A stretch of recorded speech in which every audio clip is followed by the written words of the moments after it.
हरिओम मित्रांनो,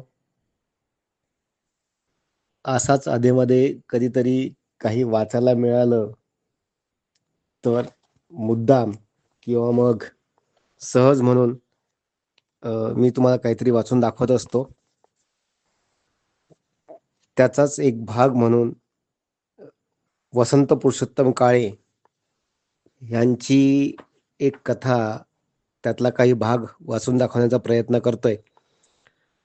पुस्तक आहे सखी आणि त्यातली जी अ, एक कथा आहे शांतिदूत, त्यातला काही भाग तुमच्यासमोर मांडतो. चांगला असेल, वाईट असेल, जो काही असेल, तो तुमचा प्रतिसाद मात्र तुम्ही द्यावा अशी तुम्हाला विनंती. बघा, अ, मी माझ्या तऱ्हेने प्रयत्न करतोय की कथा वाचन करावं आणि मित्रांपर्यंत पोहोचावं, त्यातला हा प्रयत्न. शांतिदूत. अत्यंत अधीर मनाने बंडोपंतांनी नटेश्वराची प्रार्थना करून गोळी घेतली. त्यांची उत्सुकता कमालीची ताणली गेली होती. नाडीची लय 120 पर्यंत वाढली होती. गोळी घेतली की खरंच हवी ती व्यक्ती भेटायला येते? असा चमत्कार घडेल? 10 वेळा फोन करून विनवण्या केल्या तरी माणसं भेटायला येत नाहीत आणि नाण्या म्हणतो, आवडत्या माणसाच्या नावानं गोळी घेतली की अर्ध्या तासात ती व्यक्ती हजर होते.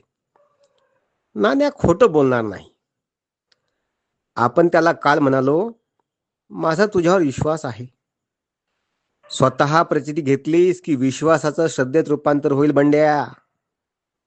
तो क्षण जवळ आलाय. मनोरमा खरंच येईल का?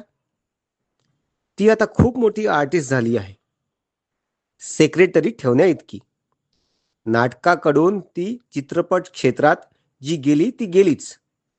पुन्हा रंगभूमीकडे ती वळलीच नाही. मोठमोठ्या समारंभांना अध्यक्ष म्हणून जाते, तेव्हा भाषणातून सांगते, रंगभूमी माझी आई आहे, चित्रपटसृष्टी मावशी आहे. श्रीमंत मावशीपेक्षा गरीब आई जास्त जिव्हाळ्याची. मी लवकरच आईकडे येणार आहे, कायमची. मनोरमा असं 10 वर्ष सांगत टाळ्या घेत आहे. खऱ्या खुऱ्या आया लेकींची वाट पाहत इथली यात्रा संपवतात. रंगभूमी खरोखर अमर आहे. ती असली भाषा ऐकते, हसते आणि रेत्याला सांगते, मोठे व्हा. अशी मनोरमा. तिच्या आठवणीची गोळी आपण घेतल्यावर येईल. दुय्यम, पण तरीही आपली जागा कुणीही घेऊ शकणार नाही असं रसिक क्षेत्र प्रेक्षक ज्याच्याविषयी अजून म्हणतात, तो बंडोपंत मनोरमेच्या ध्यानात तरी असेल का? ह्याच शंकेपायी आपण कधीही फोन केला नाही. ती मनोरमा खरंच आली तर? बंडोपंतांची नाडी आणखी जोरात सुरू झाली. त्यांना पल्पिटेशनचा त्रास जाणवू लागला. मनोरमा आलीच तर तिला काय सांगायचं? 20-25 वर्षापूर्वी एकाच नाटकात काम करीत असताना जे बाहेरगावी दौरे झाले, तेव्हा एका दौऱ्यात मनोरमेच्या शेजारी एका बासावर बसून प्रवास करण्याची संधी मिळाली होती. बंडोपंतांना ती संधीच वाटली. तारुण्यात प्रवेश होऊन काही वर्षच गेलेली मनोरमा चैतन्याने बहरली होती. त्या काळात बंडोपंतांना नाटकातल्या हिरोच्या खालोखाल मनोरमेला मेकअप करणाऱ्या जगनचा हेवा वाटला होता. पण त्या एका दौऱ्यात बंडोपंतांचा हेवा इतरांनी करावा असं काही मनोरमा बोलली. मनोरमेला बंडोपंत आवडले होते. तिने तसं सूचित केलं, केव्हा तरी सविस्तरपणे तुम्ही का आवडलात ते सांगेन, असंही मनोरमा म्हणाली होती. ती वेळ नंतर आलीच नाही. त्यानंतरच्या एका मानसशास्त्रीय नाटकाने बंडोपंतांना उत्तर दिलं. तरुण पोरींना वयस्कर पुरुष आवडतात व 40शी उलटलेल्या काहीशा स्थूल विवाहित बायका 25शीतल्या तरुणांना आवडतात. मनोरमा खरंच येईल?